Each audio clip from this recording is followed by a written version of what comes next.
I should have known something was wrong when Sophia canceled our weekly dinner for the third time in a row. But it didn't really hit me until I found her crying in the office bathroom. She tried to brush it off, of course. Sophia was always bad at hiding her emotions, but somehow excellent at pretending everything was fine. Allergies, she said with a forced smile.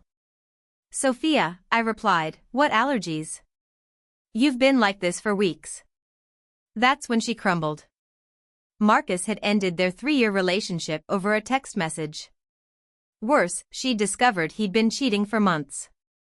She felt humiliated, gutted, betrayed. I pulled her into a hug, wanting to take her pain away.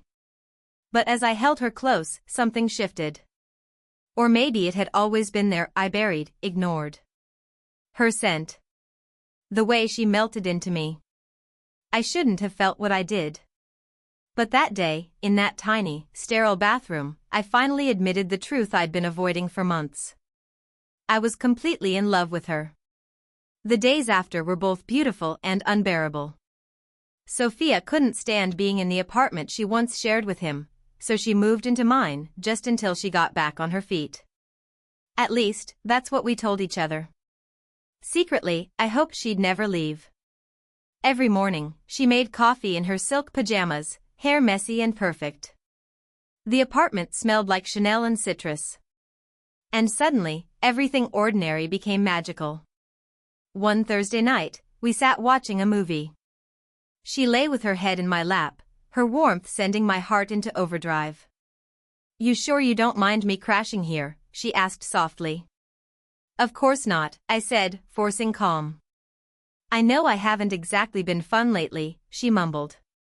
I looked down at her, puffy eyes, soft lips, and whispered, you're my favorite person.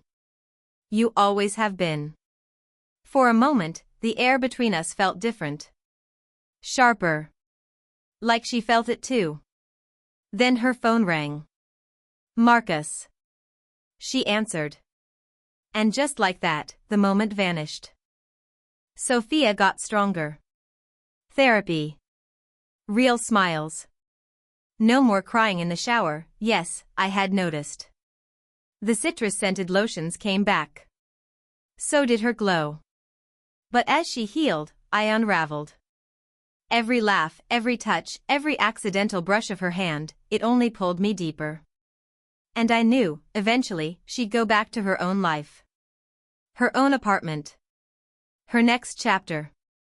So, I pulled away. Late nights at the office. Social events I didn't care about. Excuses, all of them, just to avoid the truth. I couldn't stand to be near her and not love her. You've been acting weird, she said one Friday night. Weird how? I tried. Distant. Like you're avoiding me. She wasn't wrong. I thought you needed space. I don't want space, she whispered. I want my best friend back. The word best friend hit like a gut punch. That's all I was to her. And exactly what I didn't want to be anymore.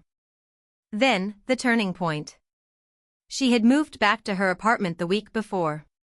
I was still adjusting to the silence when she showed up at my door. We need to talk, she said, stepping inside like she still lived there. My heart pounded. I saw Marcus today. He wants to get back together.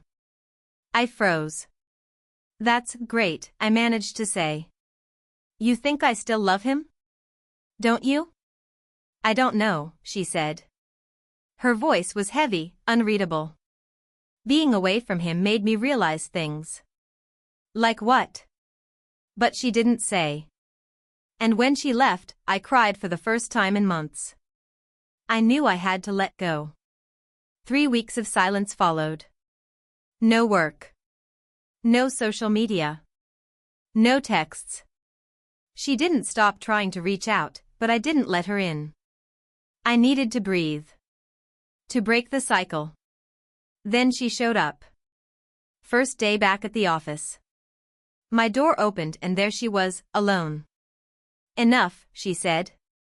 I'm not leaving until you tell me what's going on. I tried to dodge, but she wouldn't let me. 3 weeks, Clara. You disappeared. I deserve to know why. You really want to know? Yes. I swallowed. I'm in love with you, I whispered. I've been in love with you for months, maybe longer. And I can't do this anymore. I know you got back with Marcus, and I know it changes everything. I'm sorry. Her face went still. I didn't get back with Marcus, she said. What? He asked. I didn't say yes. Why not? She stepped closer. Because when he kissed me, I realized I didn't want him anymore. I wanted you. I couldn't speak. I've never fallen for a woman before, she said, her voice trembling. But with you, it's different. You've always been there. You make everything feel right. I was scared of what it meant, of what it could ruin, but I missed you so much it hurt. I whispered, I've loved you for a long time. And then she kissed me. It started gentle, tentative and trembling. But it grew into something deeper, electric. The kind of kiss you wait your whole life for. When we pulled apart, both of us breathless, she said, this changes everything. I know. Are you scared? Terrified, I replied. And you? Also. But I'm more afraid of losing you. The days that followed were filled with slow, careful discovery. Late-night conversations. Morning coffee with new meaning. Learning each other, all over again, but now with open hearts. 2 months later, she moved in again. Not as a broken woman. Not as my best friend. But as the love of my life.